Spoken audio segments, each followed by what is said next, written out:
And there's intimacy on the radio, and there's naturalness on the radio that can never be replicated on TV. The marvelous resurgence of radio as a political force in this country. News-related radio programming is evolving.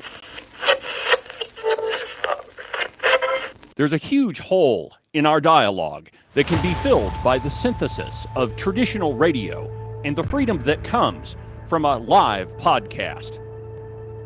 You're about to experience Cowboy State Politics live. Here we go.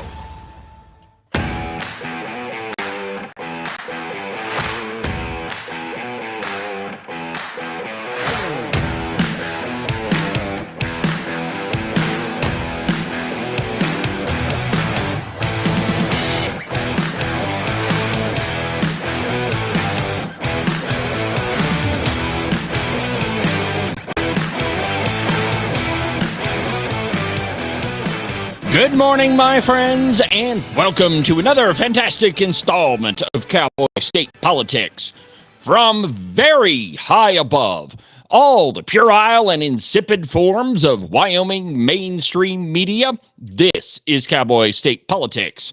I, of course, am your illustrious host, David Iverson, firmly ensconced behind the silver Cowboy State Politics microphone and broadcasting to you from the depths of the Middle Swamp in Wyoming's capital of Cheyenne. Good morning, my friends, and welcome to the program. Happy Thursday. It's my favorite day of the week, my friends, where I get to talk to you and just leave the phone lines open. And you, if there's anything on your mind, you could just go ahead and give me a call. Oh, I almost forgot. It's Open Line Thursday.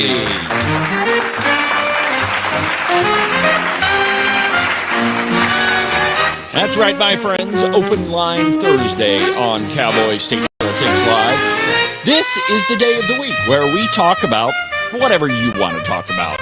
You see, normally during the week, if you call in, you pretty much have to talk about what I want to talk about, but that is not the case on Open Line Thursday. Whatever's on your mind, go ahead and give me a call and we'll talk about it. So the phone number here in the Swamp Studio is 307-374-8989. 307-374-8989 if you want to be part of the program. And whatever you want to talk about, go ahead and give me a call and we'll go at it. And there's plenty to talk about. The House spent all day talking about Senate File 69, and there's several different stories surrounding that thing. I've got a bunch of sound bites lined up for you. It was a marathon session. I think they debated for a grand total of 5 hours, 5.5 hours, something like that. But they did come to an arrangement, or they did come to a bill to send over to the Senate. But it is radically different than the one that the Senate sent over to the House. So I'm going to try to walk through that with you so you can understand exactly what the House was thinking.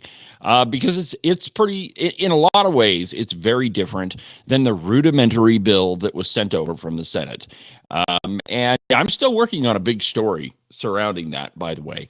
As you might imagine, there's all sorts of politics that happen in the Wyoming state capitol. And to think that the swamp in Wyoming isn't anywhere as deep as the one in Washington, D.C., is to be very, very much mistaken about the reality of our state government. The truth is, my friends, even though the swamp here may not be as wide, may not have the same breadth as the swamp in Washington, D.C., it is absolutely just as deep. And there are all sorts of backroom deals that are made and agendas. And that's probably the biggest thing is the agendas. I've talked about in Cowboy State Politics a lot how, there are people in the Senate that voted for Senate File 69, their version of the tax relief. And the reason for their vote wasn't exactly magnanimous. In fact, many of them said on the floor of the Senate, well, we just have to explain it to these people. There are consequences to property taxes or tax cuts, and they just don't understand it, so we have to explain it to them. The implication being, of course, so that Wyoming citizens get punished, and they never ask for a tax tax cut ever again, and how dare they question the elites down here. And I mean, that's not me saying it. That's members of the Senate. I keep going back to that quotation in the cow pie from Tara Nethercott, where she said, there are consequences, and Wyoming citizens have to understand. We have to be the ones to explain it to them. So her vote for Senate File 69 wasn't exactly the most magnanimous one.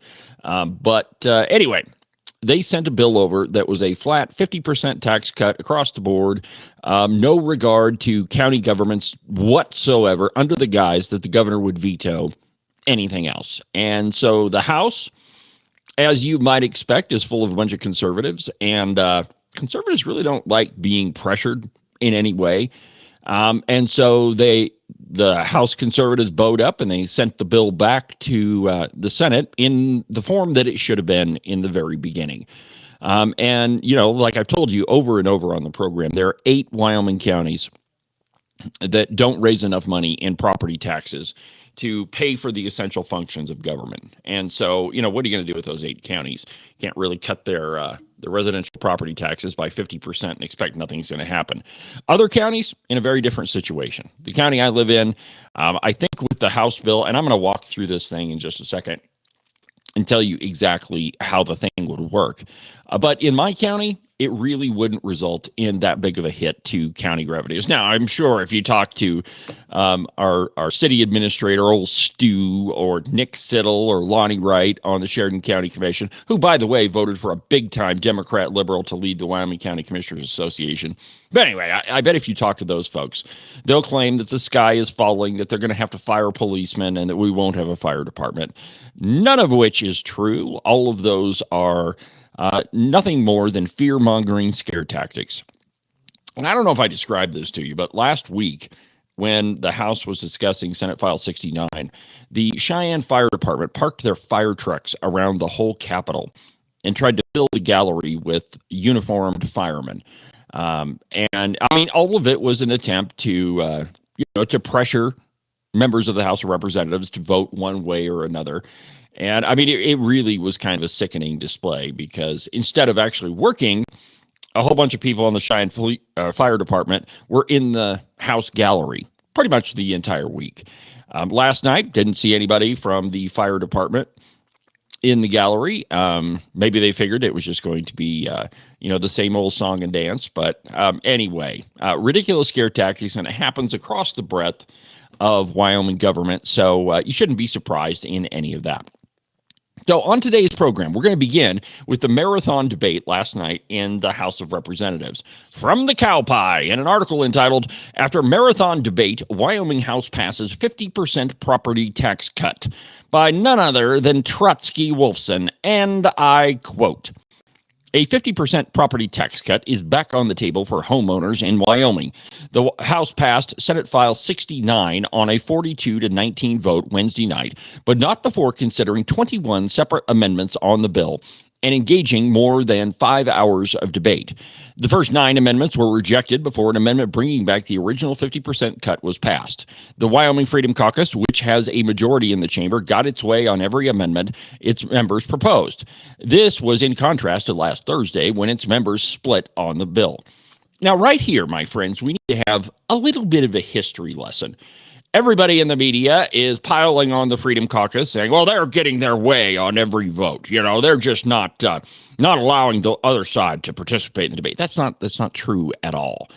Let's go back to the last, 50 years, when redcoats held the majorities in both the House and the Senate.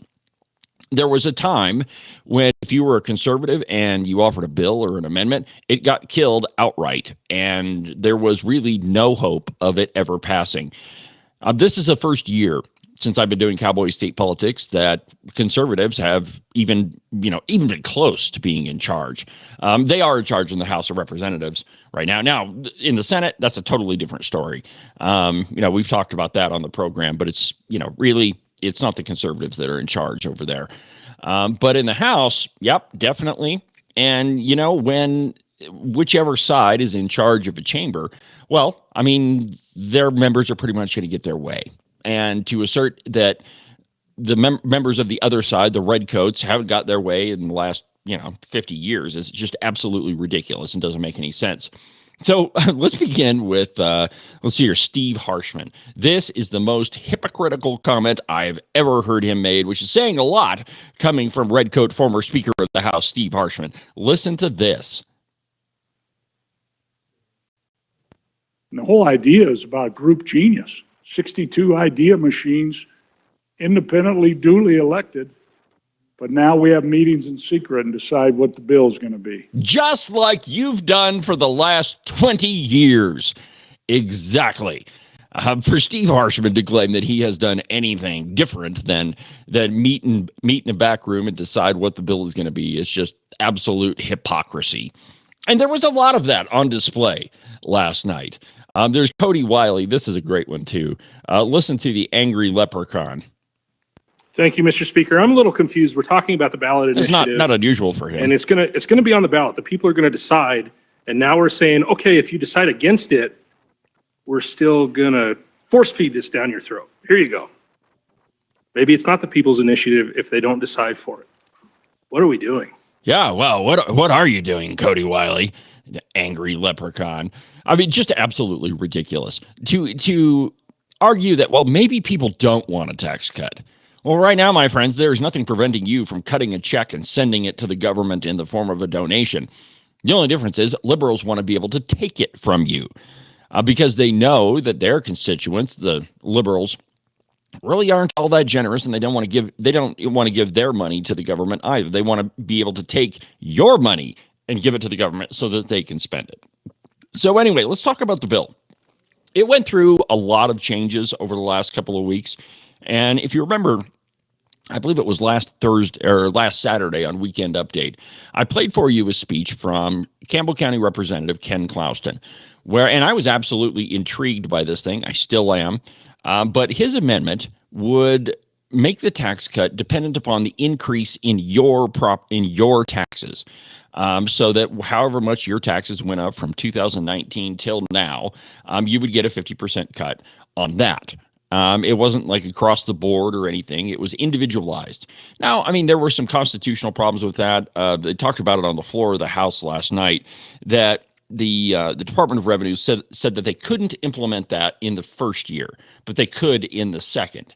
Well, that amendment was totally scrapped. And by the time, I don't know, it was probably 4 o'clock, 5 o'clock in the afternoon. Senate File 69 had been amended so many times that I'm pretty sure nobody could make heads or tails of it. That was until our pal Ken Pendergraft stepped up to the microphone and he offered an amendment that would reset the bill back to the version that came from the Senate. Wipe the slate clean. The way he described it on the floor of the House was that he was going to take his Etch-a-Sketch and just shake it and completely erase all of the amendments. So that passed. And then what they did with the bill is it is a 50% tax cut on the house only.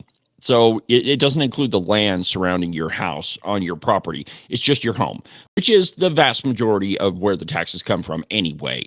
But anyway, the tax cut only relates to your home. Included in that is a 50% backfill for counties. So however much property tax revenue from residential property comes from houses, well, the state is going to reimburse counties up to 50%. And then there was a couple of other ingenious amendments, I thought. Now, don't forget, we have the People's Initiative that's coming up on the 2026 ballot. And that's a 50% tax cut across the board with no consideration for counties whatsoever. So that may still pass or it may fail.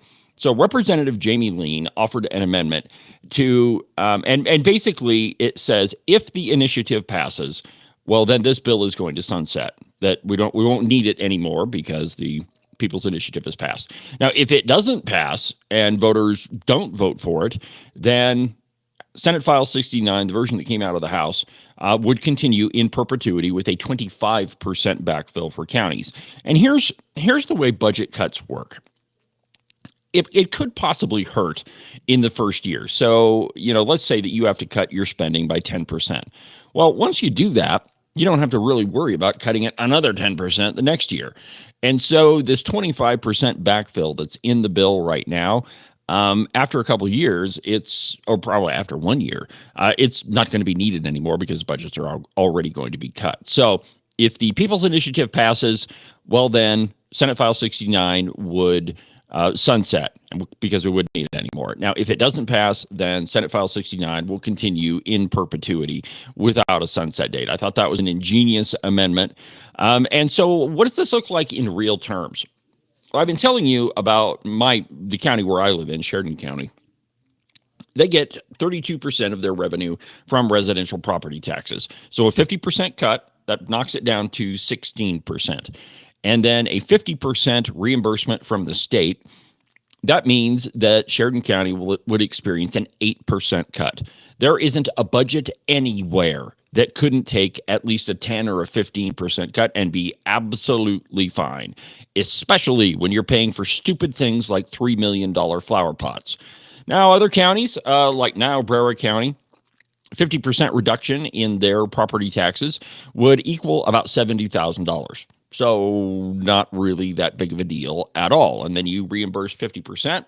So that means $35,000. So really, Niobrara County is only looking at a $30,000 hit, which, again, $30,000 is a lot of money. But in government terms, you're really not talking about that much. And so I really think that Senate File 69 is an excellent compromise. When we come back, I'm going to play you some of the sound bites, some more of the sound bites from what happened on the floor. Because, my friends, there was some ridiculousness that happened. And wouldn't you know, it pretty much comes from our pal Landon Brown, Steve Harshman, and that whole group. We'll do that in just a second.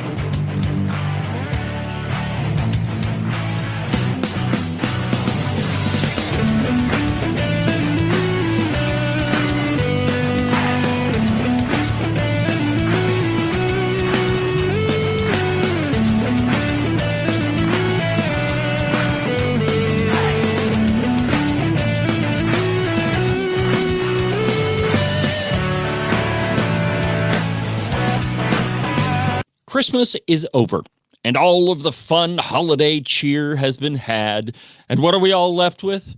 Frigid Wyoming weather. Below freezing temperatures that you still have to go out in. That's right, you do have to go back to work at one point or another. And not to scare you, but think about this. Every single morning, you get to scrape the ice off of your windshield. Now, while I can't do anything with that, I can make sure that your feet stay nice and toasty warm while you're doing it.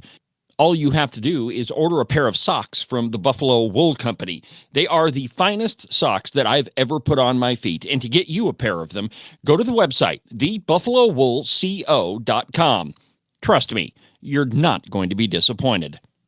Wyoming is one of the most sought-after places to live. There's a lot of people that want to move to our great state. And if you're thinking about selling your house to one of them, you need a real estate agent that you can trust.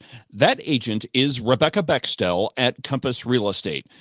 She's lived in Jackson for almost 20 years and has her fingers on the pulse of the real estate market. Last year, she sold almost $25 million worth of property. So if you're thinking of buying or selling, give Rebecca a call. Her phone number is 307-699-3519. I've never felt the freedom like I do. I feel stronger every day, don't you? Well, I can show you how. A new day, a new way. What's up? I'm only gonna get stronger. A new day, a new way. Watch out, I'm only gonna get stronger. A new day, a new way. Watch out, I'm only gonna get stronger. A new day, a new way. Watch out, I'm only gonna get stronger. I've never felt the freedom like I do. I feel stronger every day. I'm only gonna get stronger. Cowboy State Politics is only going to get stronger, and the program is only going to continue to expand. We're at 325,000 downloads, over 800 episodes, and there's no sign of stopping. Welcome back to the program, my friends. David Iverson, Cowboy State Politics Live, behind the silver Cowboy State Politics microphone. Welcome to the Open Line Thursday, and if there's something on your mind that you want to talk about, go ahead and give me a call. 307-374-8989 is the number in the studio. 307-374-8989. I'm going to go ahead and leave the phone lines open all program long. So if there's something you want to talk about, hit me up with it. Now, before the break, I was telling you about all the changes that were made to Senate File 69, and rightfully so. Hopefully, here pretty soon, I've got a story about how, let's just say that the Senate decided to apply some pressure to the Speaker of the House, and it didn't exactly go as planned. In fact, kind of made all the members of the House bow up a little bit, and no pun intended, of course, and tell the Senate what they could do with their version of Senate File 69. Well, anyway, the House did just that, and they amended the crap out of it and turned it into what I consider to be a pretty good bill. So a couple of the people that spoke in favor of the changes, one of them was Sheridan Representative Tom Kelly. Now, Tom has been kind of back and forth on this bill pretty much the entire debate. I consider him to be a pretty thoughtful representative. I know him pretty well. He's been on my program several times. In fact, he's guest hosted my program. Well, that was a couple of years ago. But anyway, I mean, he's no stranger to Cowboy state politics. Here's what he had to say on the floor. It's no secret that I'm not exactly thrilled about the direction we're going, in the direction I want it to go. But at the same time, we have to understand when the winds shift. And we seem to be forgetting that this is not a unicameral legislature. So what we're doing at this point is strengthening our position here to get the best bill across that we can. This bill did not originate in this chamber. So if we send something back radically different, God only knows what's going to happen with that. Now, let's get back on this amendment. The 25% permit. As you recall with the backfill, it's on a 50% tax exemption with partial backfill. The plan, according to this amendment, is that the counties at that point will have adapted, tightened their belts, and be able to absorb the 25%. The backfill will it won't need to come in anymore because that partial backfill for the 50% will end. And there's the assumption here, we're hoping the counties will tighten their belts at that time. Or something better will have come up since then. But in this case, at the moment, reluctantly on and for the amendment. See, there you go.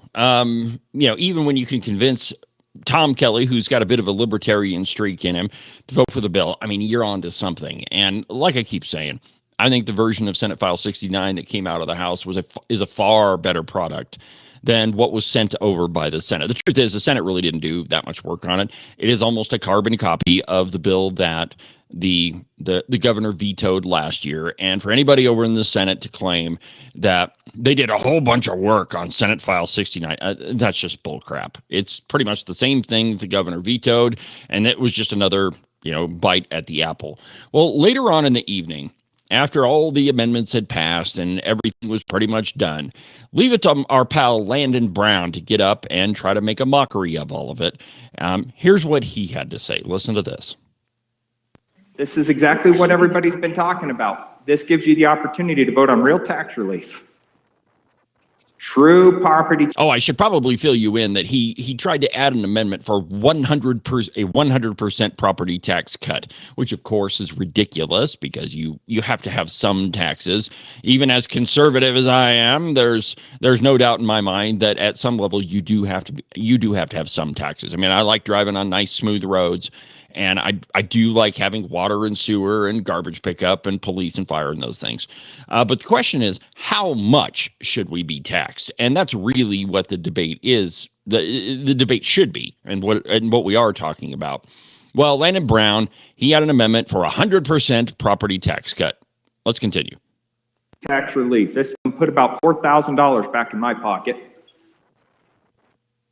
It's no secret. You can go look it up on the county assessor's website. How much money is this going to put? This is true tax dollars, ladies and gentlemen. Right now it has the backfill. It's going to keep our counties whole, $225 million. I heard it loud and clear. Let's have the debate. Members for their first time, Representative Johnson, first time. Thank you, Mr. Speaker. I am on and against this amendment. This is a shiny new lure with no hook. Now, Steve Johnson, he must have had fishing on the brain all session long, because pretty much every time he went to the microphone, it was a reference to fishing. But see, Landon Brown is one of the members of the Redcoats. I mean, he is one of the original Redcoats. And so, I mean, it should be no surprise to anyone that he's the one that got up at the podium and started to make light of the discussion and, offer a ridiculous amendment. Here's what John Baer had to say in reply. Appreciate the idea, intrigued by the debate, but it goes far off from good governance. Although I'd like to invite this gentleman to my caucus. Like the first and only time you've ever got Landon Brown to talk about reducing taxes. But anyway, the entire discussion was pretty ridiculous at the end of the evening. It kind of devolved into, of course, Julie Jarvis had to get up at the microphone and, try to impugn everybody's motives and say that she was embarrassed to be part of any of the proceedings. Well, Julie, some of us are embarrassed that you're in the House of Representatives and that you get up at the microphone and say stuff like that. Let's see here. What else do I have here? Well, in any case, that pretty much gives you a good understanding of what happened in the House of Representatives last night and the tax bill that's now on its way back to the Senate. So I guess a good question is what's going to happen now? So Senate File 69 will go to a vote in the Senate for what is called concurrence. And basically, they just do an up or down vote on all of the amendments that were added by the House. And they can either accept the amendments or vote no on them. If they vote no on them, then the bill goes to a conference committee. And 3 people from the House and 3 people from the Senate are nominated to sit on this conference committee, and they just play let's make a deal. And the rules of it are kind of, they're kind of vague, but here's the general ground rules. If there is an amendment that is the same on either side, then that's not up for discussion. That's in the bill. However, if there are different amendments, they can, argue back and forth which one they're going to keep and which one they're not going to keep. And then they just make a deal on which bill is going to be sent to the governor. So that's pretty much where Senate File 69 is right now. I would expect that there's going to be some sort of compromise on reimbursement to counties, though, nobody really has any idea what that crazy Senate is going to do. Well, let's continue on in the program. I've got a couple of different stories in the stack here. Let's see here. We don't want to talk to the turkey vulture. How about this one? There's an op-ed in the Turkey Vulture that's entitled "The 5 and Dime Bills Are an Insult to the People of Wyoming," and it's written by this radical leftist, and last name is Burt. Let's see here. Yeah, I didn't put the first name in there. Not that anybody really cares. And I quote, let me just read you the first couple paragraphs. The opinion piece dated February 8th from 5 new legislators entitled, "We're new to the legislature, but we know what the people want." Unfortunately, reaffirmed my observations regarding most of the Freedom Caucus legislators. Generally, this group only speaks or responds with those who agree with them. The legislators penning the article were also insulted that a legislator with more experience had suggested that they might want to master a higher level of skill to work bills in a way brought about better legislation. The new legislators with the Freedom Caucus proposed the 5 and dime bills with their priority legislation for the Senate. The group stated the bills were carefully considered and based on voter input.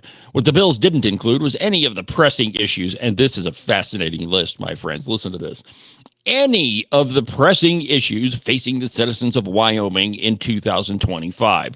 Those being housing, medical care, physicians, especially OBGYNs, good-paying jobs, economic diversification, and support for education. Now let's just talk about a couple of those. First of all, the government doesn't have any business messing around with housing. That's not the role of government. That's the role of private individuals and private industry. If a developer wants to build a big subdivision, that's on them. That's not the role of government, nor is it the role of government to provide so-called affordable housing. And by the way, anytime you hear the words affordable housing, it's neither of those two things. It's government subsidization. more government spending, more government control over your daily life. And just think about this, right? If you live in government housing, it means you literally have to do whatever you're told by the government because they control your house. Okay. Next one, medical care. Again, the government doesn't have any business being involved in medicine. That's why the Wyoming legislature has rejected Medicaid expansion. I don't know how many times, at least 17 times that Nancy Case has brought that stupid bill to the House of Representatives in one form or another. A couple of those, he tried to get it in amendments. Let's see here. Physicians, especially OBGYNs, again, not the proper role of government. Good paying jobs. The only part in that whole scenario that government plays is to create the conditions whereby businesses can operate. That is a low tax environment, which we have, and low regulations and fewer regulations so that a business can just operate. Beyond that, the government doesn't have any business messing around with creating jobs or this, business development or anything like that. Because, by the way, government cannot create business. That's the private sector. If you want something screwed up, involve the government in it. Economic diversification, same thing there, not the government's job. If you just keep taxes low and regulations low, businesses will come. And support for education. Well, that's actually, I'm glad that we agree on one thing, whoever this Burt lady person is. Excuse me, I shouldn't misuse the term lady. Anyway, education is not, I repeat, not going to see a dime less than they did last year. That was repeated numerous times on the floor of the House of Representatives. And I don't know what the people in the Senate talked about, but on the floor of the House, nobody in education is going to see a dime reduction. So again, another op-ed printed by the Wyoming Turkey Vulture that is completely unhinged from reality. Let's see here. Another plank in the plan was more restrictions to voter access. Legislation that is pointless and unnecessary in a state with no election fraud. My friends, I have a story on that last point that I don't quite have all the pieces together yet, but when I drop it, it's going to be a bombshell. I'm telling you, my friends, just because voter fraud cases aren't prosecuted in Wyoming doesn't mean they don't happen.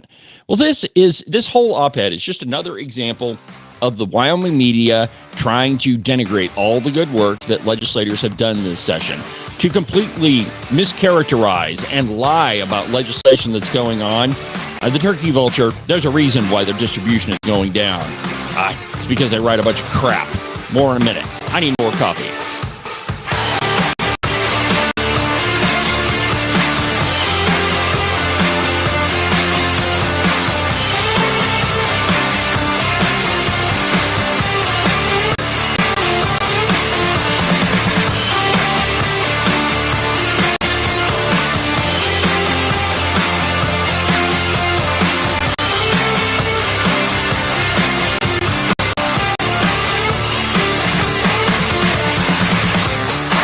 You can listen to Cowboy State Politics live every Monday through Friday at 10 a.m. on the Independence Network.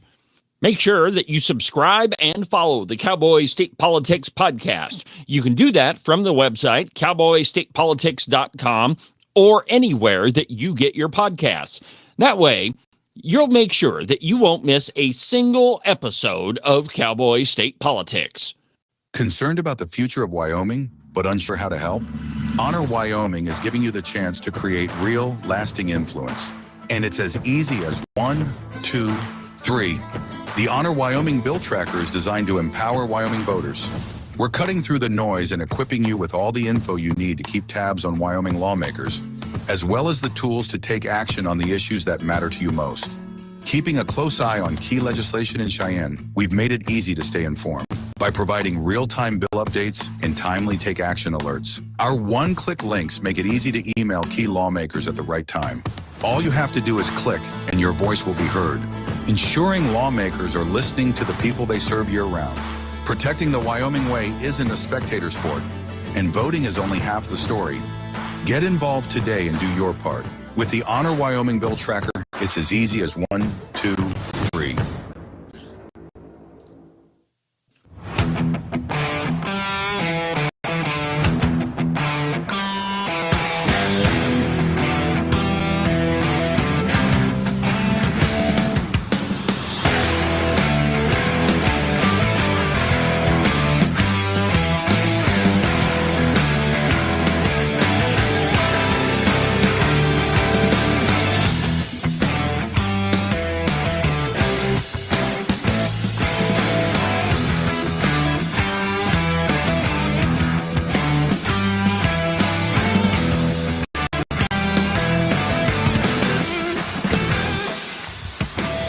Welcome back to the program, my friends. David Iverson behind the silver Cowboy state politics microphone.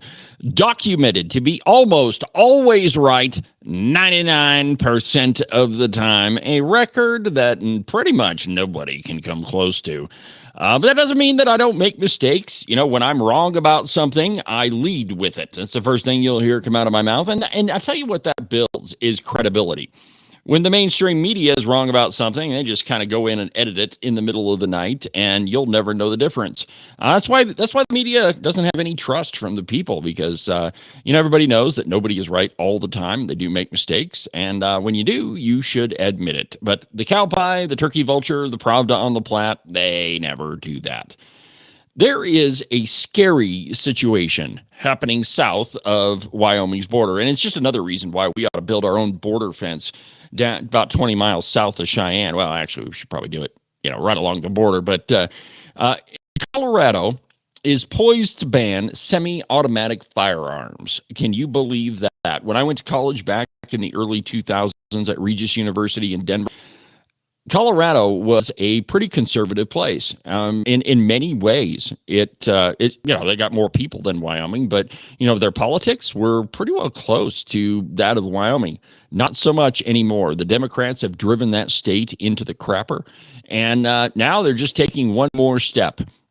This time, trying to get rid of the Second Amendment. From Breitbart News, semi-automatic firearm ban heads to the Colorado governor's desk, and I quote, "A ban on the most popular semi-automatic rifles and numerous shotguns passed Colorado's House and Senate and is headed to Governor Jared Polis's desk.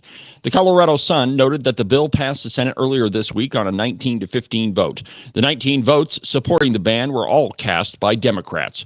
On January 29th, Breitbart News warned a ban on numerous semi-automatic firearms, rifles, and shotguns passed the Colorado Senate Affairs Committee and was headed to the Senate floor. The legislation, SB 25003, targets firearms state Democrats define as specified semi-automatic firearms. In part, the bill defines a specified semi-automatic firearm as a semi-automatic rifle or semi-automatic shotgun with a detachable magazine or gas-operated semi-automatic handgun with a detachable magazine. The bill prohibits knowingly manufacturing, distributing, transferring, selling, or purchasing a specified semi-automatic firearm, except that a person may transfer a specified, I'm just getting so sick of saying that term, to an heir, an individual residing in another state, or a federally licensed firearm dealer.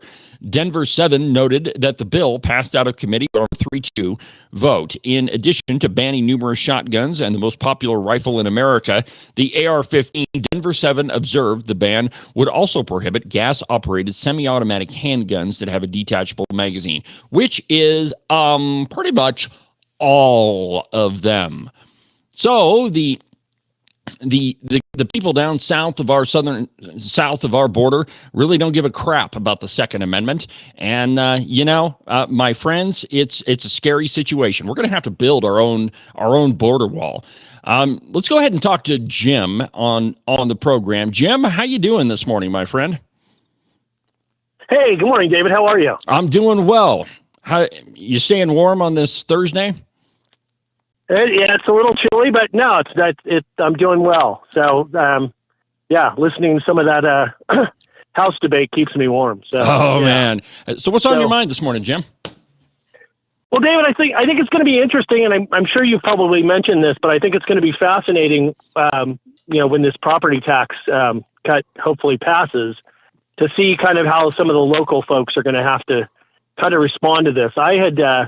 I try to stay pretty politically aware, and it's been interesting. I sat at, Politics in the Park events, a couple years ago, and all these local folks were all really quiet saying, oh, this is a state issue. We can't do it. And then the minute that it looks like it's starting to happen, they all say, well, hold on, our money's there. What about our money? And yeah, it's going to be interesting to see how I think each county is going to handle it a little bit differently.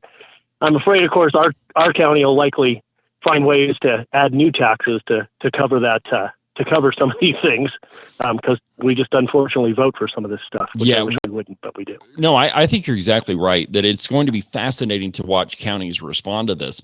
But the truth is that even though that 50% number seems like a big, whopping, huge number, it doesn't really affect that much of an individual county's revenue. Now, there are some counties where, like Teton County, we're talking millions upon millions of dollars.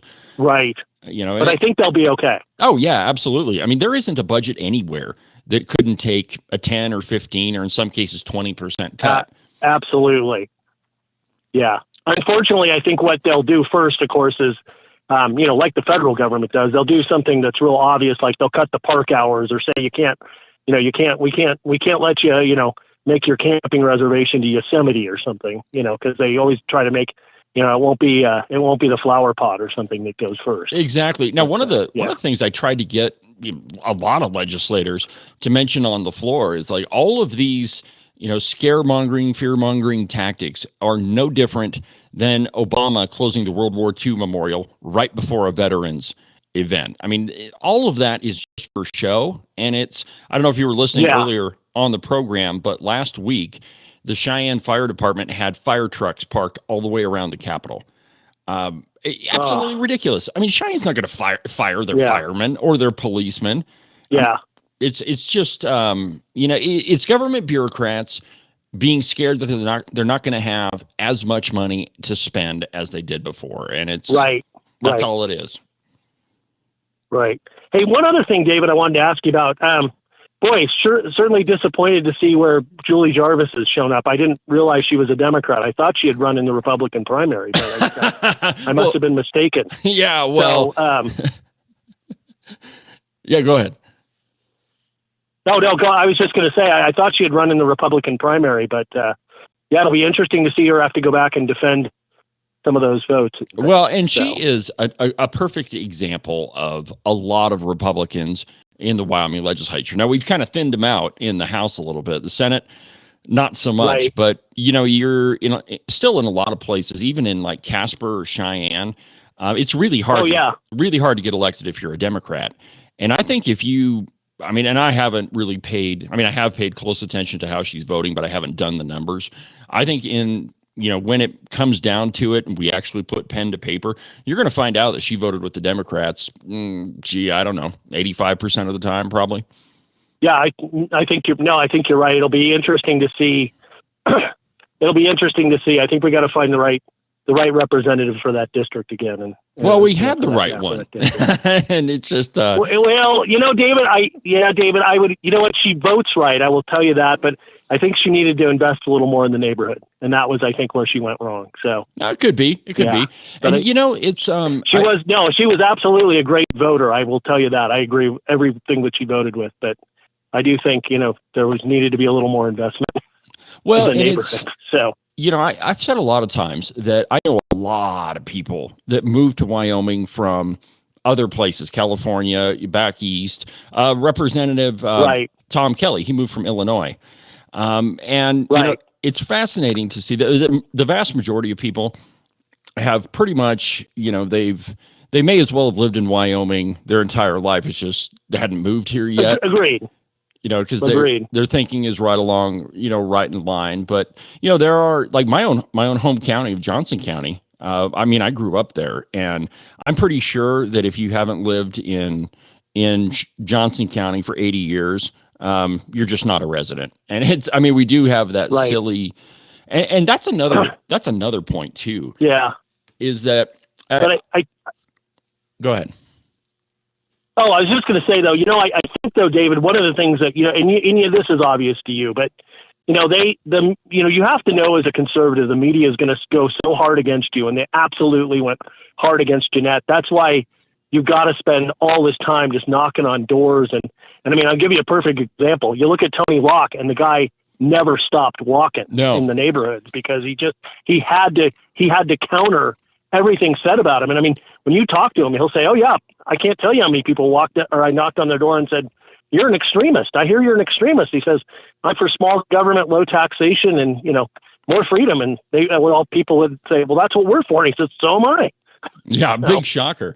No, I really like Tony Locke. Big shocker, but I got to tell you, I think that's what you're going to have to do in a place like Casper is really, because the establishment just is not only of the media, but you've got a county party that's just really, the term is, I guess, just the incumbents, the establishment. And they want to stay the establishment. So, Oh yeah. I mean, the Natrona County Republican Party is interesting to me because you know that there are a lot of conservatives that live in Casper. And I mean, the current representatives, I mean, perfect example, right? Like Jamie Lane, I love her. Tony Locke, yeah, awesome. oh, absolutely.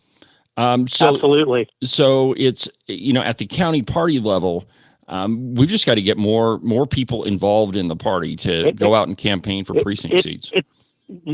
Yeah, and David, it's interesting you say it because I actually did run for precinct, and it was but it was tough. I ran against some pretty established folks with Joe McGuire and Krister Sang, and I mean and then as I obviously started making some progress, suddenly a mailer came out. Weird. Yeah, suddenly a mailer came out as I was knocking on doors about I wasn't a traditional Republican. So yeah, it was interesting. So it wasn't me specifically, but just said, look out for anybody who's not part of the establishment. Well, yeah. So, well, and it's, I think that our entire conversation here just underscores the principle that, politics is not a spectator sport. And if conservatives want to be successful, we've got to get out there and make the case. And the truth is we should. Yeah. We should get out there and talk to people and say, and this property tax bill is a perfect opportunity to do that. Because, I mean, I sat there in the House the entire debate yesterday, and I think they put out a good product. Who knows if the Senate's going to agree with them? But it's if conservatives want to win, we got to get out there in the trenches and knock on doors and talk to folks and make the case. Absolutely. I mean, how, David, nobody's afraid of the fact that there's no kind of a cap on property tax is amazing to me because, someday I'm going to be an old man with a fixed income, and it terrifies me where that could end up going. Absolutely. And that's another thing. I don't like any of these exemptions that we've put on, the long-term homeowners exemption. And I don't know if you have a black dog or a yellow lab, you get an exemption. I don't like any of them.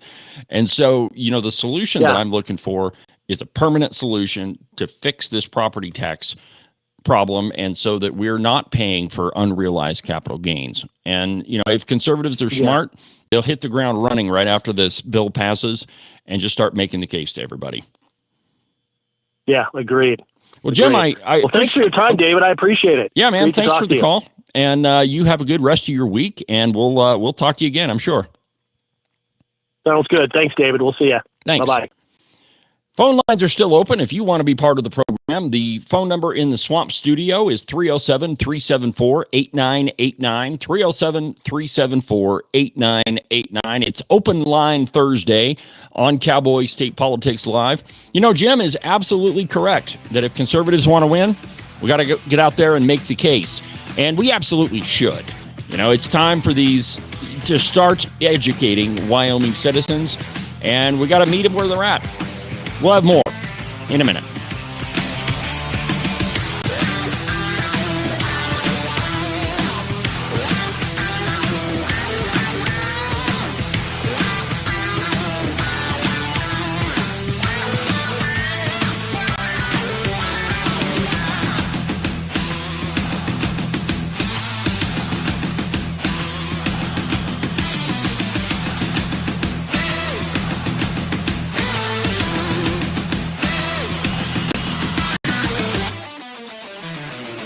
You are listening to Cowboy State Politics Live on the Independence Network. You're not going to find a better source of news, information, and entertainment than right here on the Independence Network. Now, we're making a few changes, moving a couple things around, out with the old and in with the new, and that whole spiel. Of course, you could listen to my program, The Ramble Room with Ken Pendergraft, Locked and Loaded with the good Representative Tony Locke from Casper. There's a whole bunch more coming on the Independence Network. Also, don't forget to check out the article section at the website, independencenetwork.us. It's loaded with op-eds, commentary, and news from all around the Cowboy State. You can listen to the Cowboy State Politics podcast anywhere that you get your podcasts. iHeartRadio, iTunes, TuneIn, Really, any of them will work, but the easiest place is just to go to the website, cowboystatepolitics.com.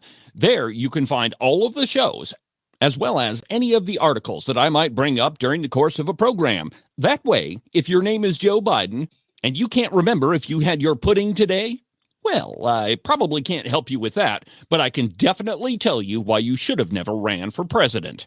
And now, back to our program.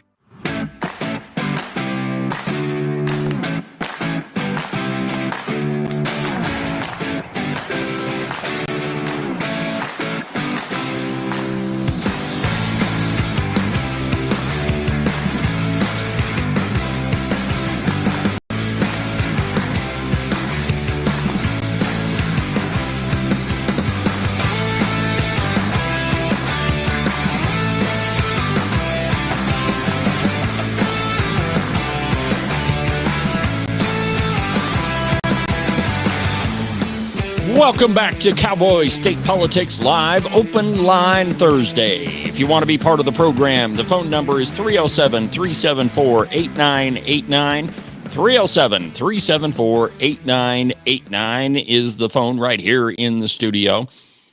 Let's switch to some international news. I don't know if you remember this, but about a year ago, maybe 2 years ago, Vladimir Zelensky, the president of Ukraine, said that it was going to be absolutely irresponsible for him to hold elections in the middle of a war. And yet the mainstream media and establishment Republicans still hailed him as some sort of George Washington figure. Correct me if I'm wrong, but George Washington was kind of in favor of elections. So much so that he stepped down after 2 of them.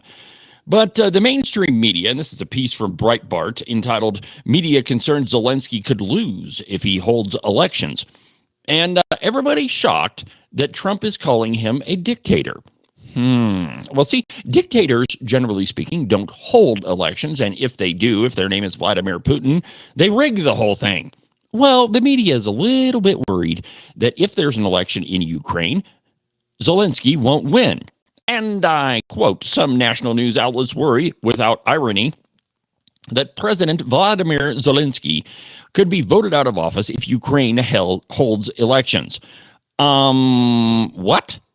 Back in late 2023, Ukrainian President Vladimir Zelensky told his people that the very idea of holding a presidential election the following year was, quote, absolutely irresponsible while fighting the war with Russia.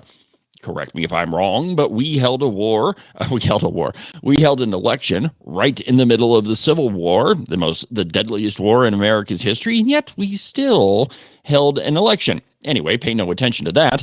Zelensky won a 5-year term in 2019. His term was scheduled to end in 2024, but with his declaration of martial law after the 2022 Russian invasion, there would be no election. Zelensky also outlawed the opposition party. But remember, he's not a dictator. No, I mean, the mainstream media is saying, he's still some sort of Thomas Jefferson figure. President Trump, who is eager to end the Russia-Ukraine war that has cost countless lives and hundreds of billions of dollars in U.S. aid, much of it is unaccounted for, by the way, is pushing Ukraine to hold an election. Trump's thinking makes sense. Without an election, Trump sees Zelensky as a dictator, as illegitimate, and therefore he should be not included in any peace talks with Russia. This is Trump's way of muscling Zelensky to the negotiating table. And right now, with this demand for an election, Trump appears to have checkmated him.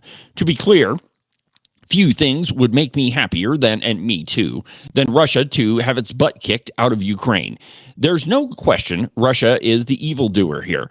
But there's no question that Russia also invaded a sovereign country and initiated a war. But reality is reality, and the reality is that we are once again pouring hundreds of billions of dollars into a war that cannot be won. Ukraine is not going to win this war, and after Iraq and Afghanistan, I'm pretty much done with America participating in endless wars that have dubious reasons for us getting involved in the first place. As far as the Ukrainian presidential elections go, the establishment's excuses for Zelensky canceling elections make absolutely no sense. They say that Russia will interfere in the election. Well, that has always been the case in Ukraine. The war didn't change that, and let's not forget that Zelensky was the Russian favorite in 2019. Now, let's say that Ukraine wins the war and holds the election. Guess what? Russia will still try to influence that one as well. Fear of Russian meddling has been a constant in Ukraine for decades. This is not a new fear born out of the war. The second excuse is equally as stupid as the first one. The idea that you can't hold an election during a war. America did. President Abraham Lincoln won a second term in the middle of the Civil War.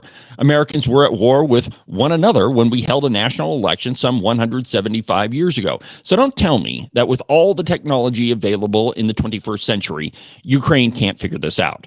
More recently, the city of New York held a mayoral election just weeks after a devastating Islamic attack on September 11th. Don't tell me that it's not possible. We are 3 years into the Russia-Ukraine war. How many more years is America supposed to pour our treasure and our money into Ukraine? When will the establishment finally concede that, okay, enough is enough? When will the media finally say that Zelensky is not this democratic figure along the lines of John Adams? Because he's not.